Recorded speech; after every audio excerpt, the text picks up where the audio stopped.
we see that Nick has brought a Mannadium deck, and he actually has brought a Mannadium deck with a pretty special twist, because there's also a couple of Centurion cards in there.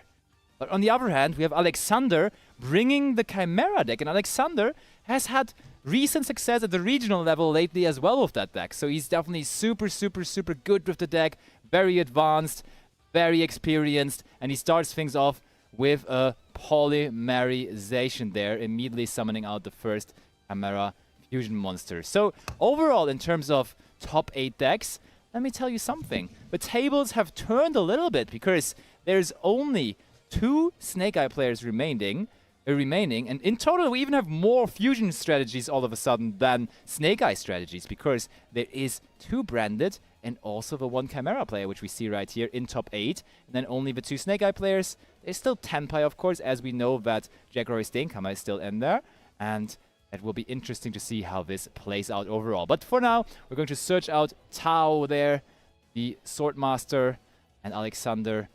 I think it is a bit awkward to just start with the regular polymerization, fusing 2 monsters from your hand. That's not the optimal preferred start, but I guess it will still work out in the end. And there is a reason why this deck is even stronger lately, because there was some very decent support for the deck. We see the Nightmare Apprentice, definitely a reason why this deck is even stronger than it was before. You can special summon the Nightmare Apprentice, but discarding just simply 1 card. It does not have to be anything, it has to be just any card.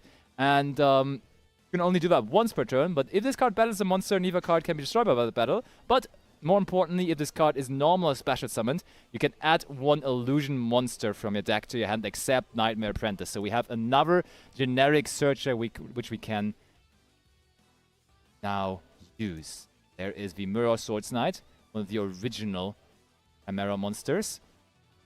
Ooh, and I was saying we're seeing a fusion strategy, but look at that. It's not purely a fusion deck.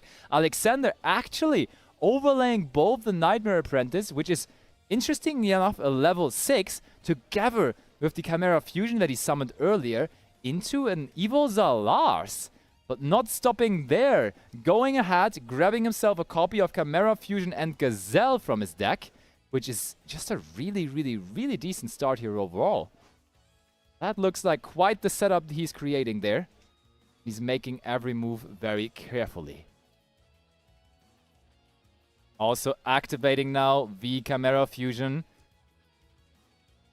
Bringing out the Chimera, the King of Phantom Beasts. So multiple fusion summons on the first turn already. Usually, the Chimera deck was kind of slow, was maybe fusion summoning once per turn, was building up a solid setup, had decent follow-up as well. But here, this is actually a lot of things already happening on the first turn. And Alex is really showing us what he's capable with the deck, and he's going strong here immediately.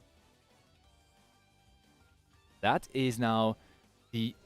It is another super recent card. So actually we have included multiple of the new cards, because this is a secret rare also from Legacy of Destruction. This is the Abels, the original Sin Keeper. Also another illusion monster, of course. And if a Sinful Spoils card is in either player's graveyard, you can special summon this card, which is not the important part here really right now, though. Your opponent must, though, set spell and trap cards before activating them. And if a spell and trap card becomes set on the field while this card is in the monster zone, you can target 1 card you control and 1 card your opponent controls, destroy them. And so that's a pretty interesting interruption we have there. And there's Evil Solas, also on the field, of course. And now in the end phase, the Chimera effect resolves to destroy 1 card in the opponent's hand. And I think Nick was considering there whether he is picking up his cards or whether he's going to show to his opponent what he's running. And that is a Visas that he is destroying there, and that is the game. Alexander not just the Mannadium cards in his deck, but also we are playing a small Centurion package. So I'm really excited to see how that one plays out. Okay, we do start off by activating immediately 1 of the planets here. That is definitely not a bad start, because as we know, for every Mannadium player, we want to get access to Visa Starfrost. We want to get access to our Mannadium cards, of course. And that is here the starting point by activating the planet there and grabbing ourselves. What are we grabbing? Okay, we grabbed Realm Heart. Realm Heart now is being normal summoned. Of course, there was the peaceful planet Calarium. Heart is being met with Effect Veiler right away, though. Alex trying to shut down the play, and there is triple tactic talents not to look into the opponent's hand, though. We're drawing cards, and drawing cards here means we need more extenders to play through. Otherwise, I'm certain we would have looked into their hand. Next up, we find the Mannadium Imaginings. Mannadium Imaginings, here another way of continuing the play. Wait, no, it's not Imaginings, it's actually Obsession, never mind. You can target one monster you control and then destroy it, which is what we're going to do here. And I think Alexander is checking whether one of his cards in hand is interacting with that. But indeed, the Imaginings is going to destroy the Mannadium Heart and instead replace it.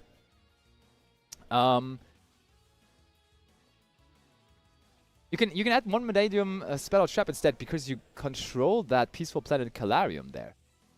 Normally you could only add Calarium, but when you already control that Calarium, you may as well add a spell trap of the Mannadium cards. And now he's not even done with the Obsession yet. Obsession is also using its graveyard effect here. And that says you can special summon Visa Starfrost or a monster with 1500 attack and 2100 defense from your hand. Immediately bringing out Visas, immediately making place for Scareclaw Lightheart. So Nick found a way to extend through this here. Replacing the Calarium with the Reichphobia. Reichphobia now going to again search him a card from his deck. Is it this time for the original Visa Starfrost? A lot of the cards in his deck are treated as Visa Starfrost, but of course there's only one real Visa Starfrost where it is printed on the card. Okay.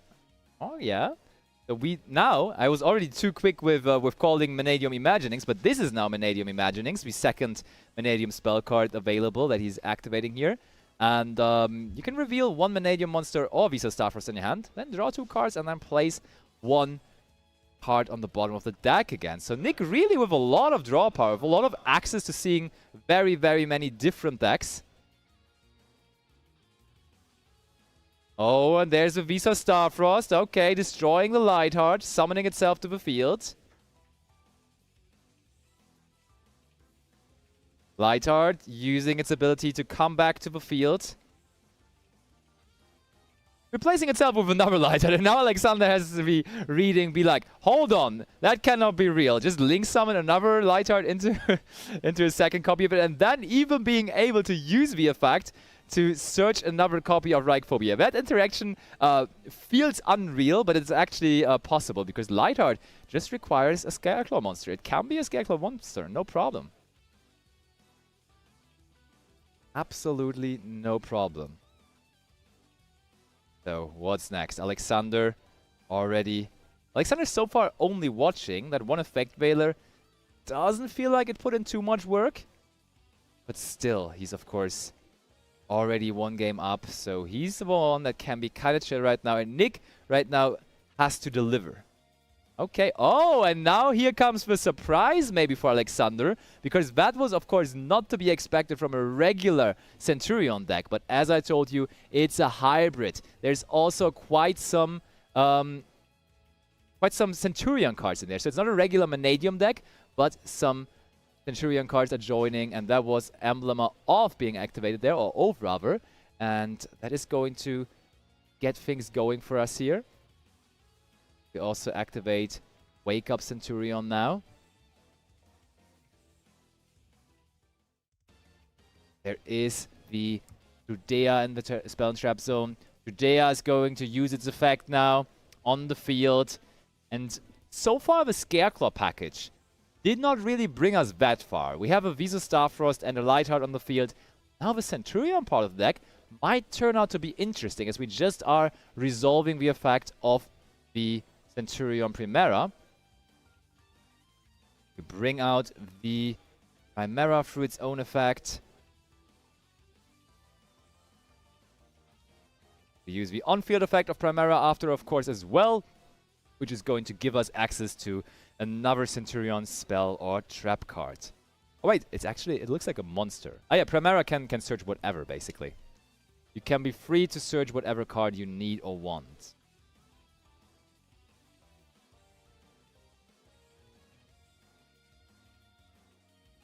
I don't think we're done yet. People were asking themselves, how can we recover from Baron de Fleur being gone as a Mannadium player?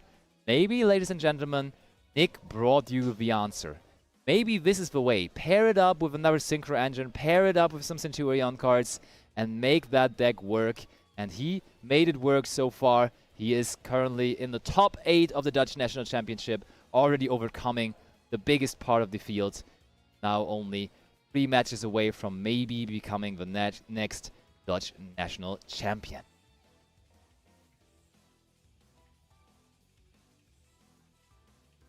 Considering his options in the graveyard there. So far though, and that may be a problem now that Baron de Fleur is not around anymore, so far there is no negate that could deal with a Nibiru. And Alexander has been careful here. Alexander basically, after every action, is confirming, is seeing what's going on there, and therefore there is, of course, the potential of that for sure. There we go. That is the new Centurion monster as well. Centurion Gargoyle II. You can send one face-up Centurion card you control to the graveyard, special summon this card, and that is a actual level 8 monster, and those two combined there, of course, are going to be the synchro summon now of the Centurion Auxila, which is the new synchro monster that the deck recently got in Legacy of Destruction. And those pieces work really, really, really well together, I can tell you that. And we are now going to search out another card with that Auxila. Where is all of this going to get us, though? Okay. Yep. We're not even done yet. He keeps on going. And that is another card that has to be picked up to read there. And that does look like Synchro Rumble to me. That's another not super popular card. So really Nick went into the thinking chamber, I want to say, and he just prepared a crazy deck here for this tournament. It's always interesting to see, because sometimes players just keep their deck secret until a very special event, and in that case it is going to be, of course, the National Championship, and then you have that cool deck available to pop off during that event. Nobody is going to know about it, and you bring it there, and you come in with the surprise factor, bringing yourself all the way already into top 8 and maybe even further than that. And yeah, that was indeed Synchro Rumble, by the way. Okay, in the end phase, we do put our Chimera back into the Spell and Trap zone there as well. And Alexander also having no business in this game. He did lose his top 8 match and therefore is out of the tournament. He will not be our Dutch national champion of 2024. But we do have a game 3 here on our hands between Alexander and Nick. And we're starting off with one of the most powerful cards in Alexander's deck. This card is, of course, also being used in the branded deck, but here in the Chimera Illusion deck, it definitely has found its place as well. We're activating the Patchwork to grab ourselves a copy of Atrium Chain and Polymerization. No response from Nick. As I told you, there's not really any responses. We are relying on cards like Darkhole, like Raigeki, not really trying to interact with our opponent on their turn. We're just trying to break the field that they're setting up eventually. So, Mirror Swords Knight wasn't normal summoned. Uses its effect to summon out. What are we summoning here?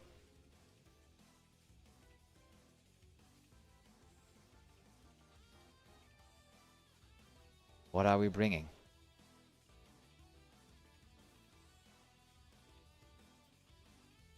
Bringing out the Gazelle, yep. Ultimately settled on that. Chimera Fusion is being added to our hands, so we now have the original Polymerization and the Chimera Fusion in our hand.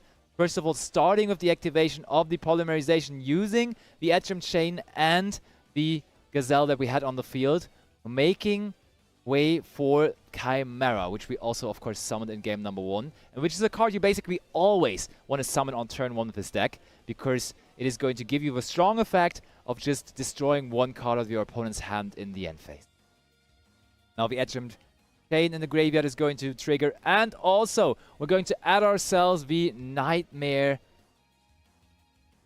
Apprentice again, and that card is so powerful. Are we just going to have another rank 6 scenario? Are we going to be able to set up Lars again discarding the patchwork that we searched off of the apprentice. Oh, not of the apprentice, of the edge chain. Now triggering the effect of the apprentice. I like how Nick also still considers his hand. Like, he still is looking into his hand occasionally, at least giving Alexander the feeling there could be something. In the meantime, we just searched Pawnfield Kotal there. That is going to be discarded to use its effect right away as well. Pawnfield Kotal, of course. Going to search ourselves another copy here of the Mirror Sword. Oh, wait, no, it was not Mirror Swords.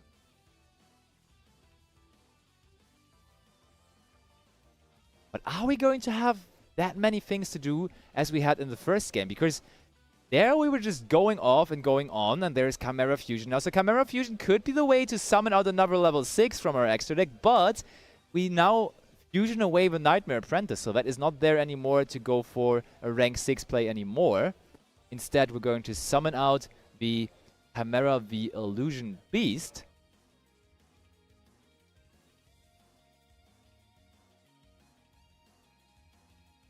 Alexander, he has to go for somewhat of an awkward line here, I would say. Now again, sending the Dire Bells to the graveyard. We had that in game 1 too. Dire Bells is such a unique card in its way it is written. When this card comes to the field, having the ability that your opponent has to just always set spells and traps before activating them is actually quite interesting. This time we're not going for the Lars. Instead, we found another rank 6 in our extra deck, and that turns out to be Beatrice. Beatrice is going to send Tau to the graveyard, and I'm excited to see what he's going to do with that. Tau, or Master Tower even, the Chanter.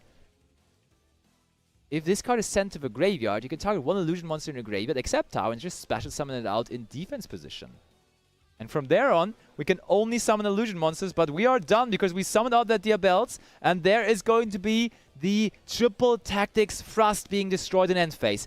Over to Nick it goes though, and Alexander though, as the first thing in the draw phase even, wants to activate the effect of Beatrice, and we're going to send a barrier statue to the graveyard with that Beatrice. And is he going to have a way to bring that barrier statue out now as well? That's the question. When that card is going to come to the field, it could be trouble, but as I told you, Nick is running cards like Raigeki, like Darkhold, so he could have an answer. We're setting one of our spell traps first. Of course, we have to do that to the effect of Dire Bells, but we can then after just activate it if we like. But first, it's on Alex trying to figure out a solution to this.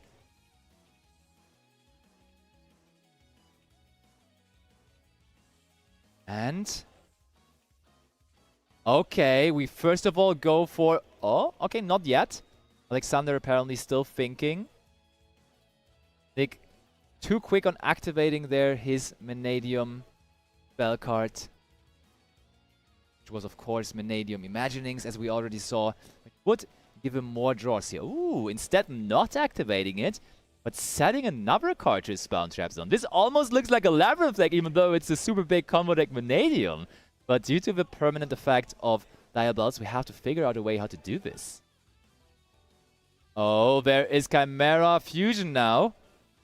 We use Beatrice, Effect Veiler from our hand, and the Chimera. I am pretty sure this is going to be Guardian Chimera, and it indeed is. Guardian Chimera triggering its effect. So we forced our opponent to set spells first off to their field, and we now go ahead to destroy them with the Guardian Chimera. It turns out to be a Thrust and the Imaginings that we saw. We set a field spell next. Nick just opening a hand full of spells and traps.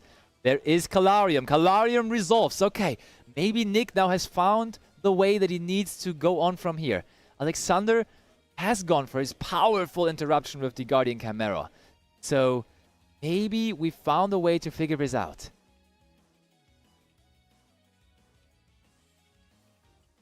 Nick considering a stack. Which Mannadium monster is he going to search from his deck?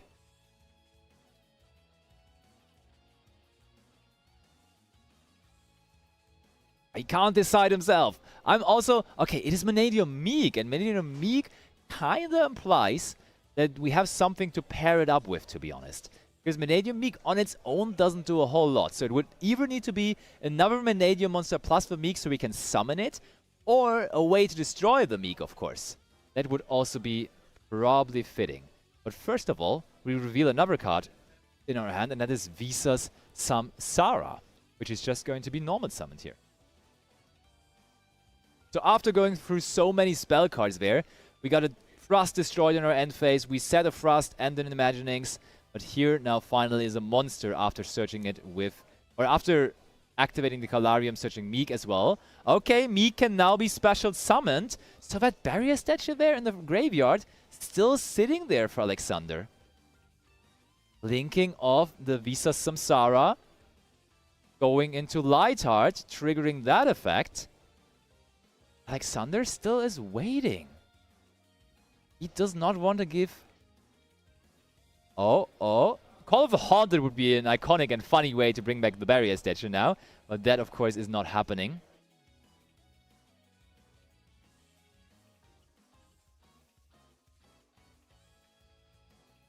Alexander. Is there going to be a response here and now? But no, it looks like we're just going to make that resolve.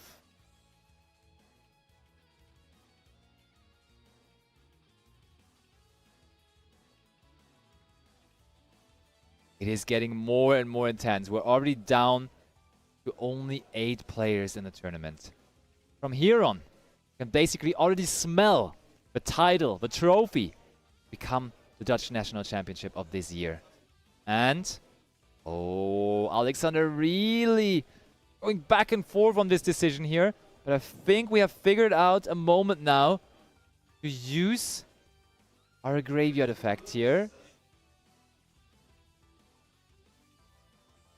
Yes, we have decided that now it is the time to use the graveyard effect of Chimera. And now it all makes sense. Now we all understand why that barrier statue there was sent to the graveyard.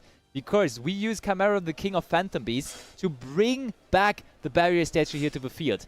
As we all know, the barrier statue prevents any special summon that is not going to be a dark monster. But Nick sets another card. We're going to use the effect of the Abelsi. I'm pretty sure we're going to try to destroy the card that was just set there for Nick and one of our own cards. Yes. And it was the Raigeki. We had the Raigeki. We had the answer to the barrier statue. We had the answer to the entire field even. But it is going to be destroyed by the Abelsi there. That's crazy. Raigeki would have turned this around so well, wiping out the entire field. But Alexander rightfully anticipated that to be the most impactful card there out of the hand of Nick.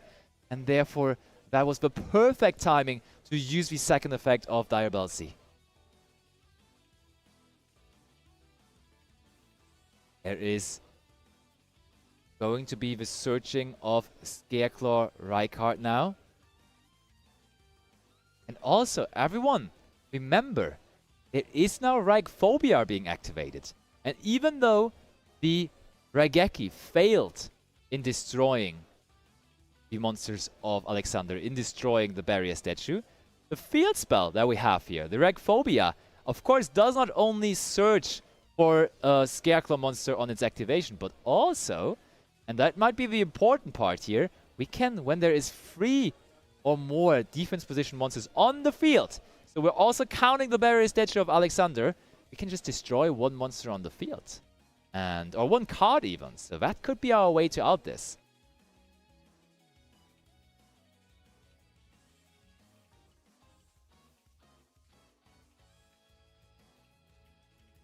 So, Nick really thinking this through. Can he break through this? First of all, as we anticipated, that should be the effect of the field spell. And we just immediately answered that with Cornfield Kotal, which can of course negate that.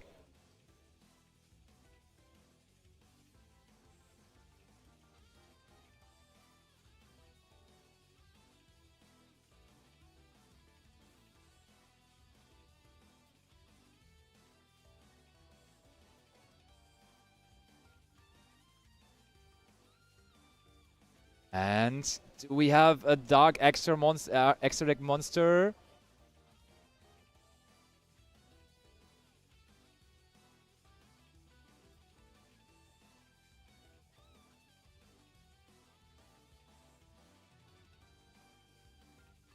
Okay, so we just figured out that Master Tao can only summon in defense position. That's not a big deal here. Therefore, we could just easily turn that Diabels into defense position, and we can just move on from there. Of course, there is a pretty impactful Dark Monster in the format, which almost any deck in the room is playing. SP Little Knight would be one that we can just easily summon out here. And of course, let me tell you that SP Little Knight is also in the extra deck of Nick.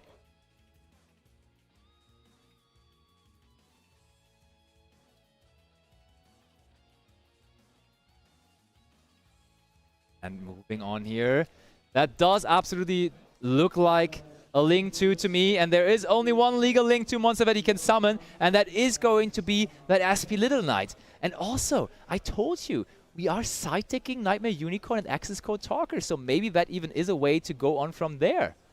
So that would be very, very fun to see.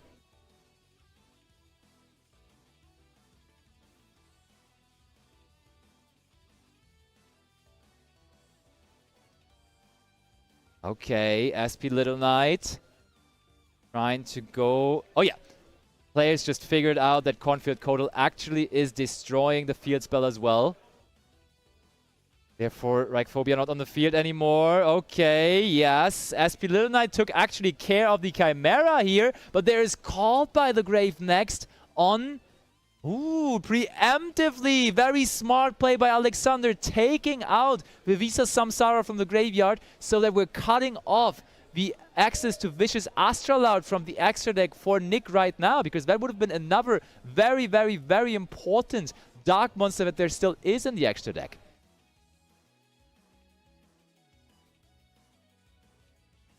I almost forgot about Vicious Astraloud being a viable dark monster to summon out there, so... The Dark Barrier statue actually versus the Mannadium deck, it definitely does have applications, but the Mannadium deck still has plenty of ways to play around it. Okay, linking off. Oh yeah, I thought so. We brought in the Nightmare Unicorn from our side deck. Nightmare Unicorn now big enough to run over the Diabelsi. Only the Barrier statue on the field left, but that may be the most important one for Alexander here. And I think Nick invested all of his energy, all of his cards in hand into this Nightmare Unicorn. So it's only that staring down Alexander right now. And Alexander is just going to normal summon Mirror Swords Knight, and he's going to use its effect right away. And we have a scoop by Nick, so Alexander is going to move on.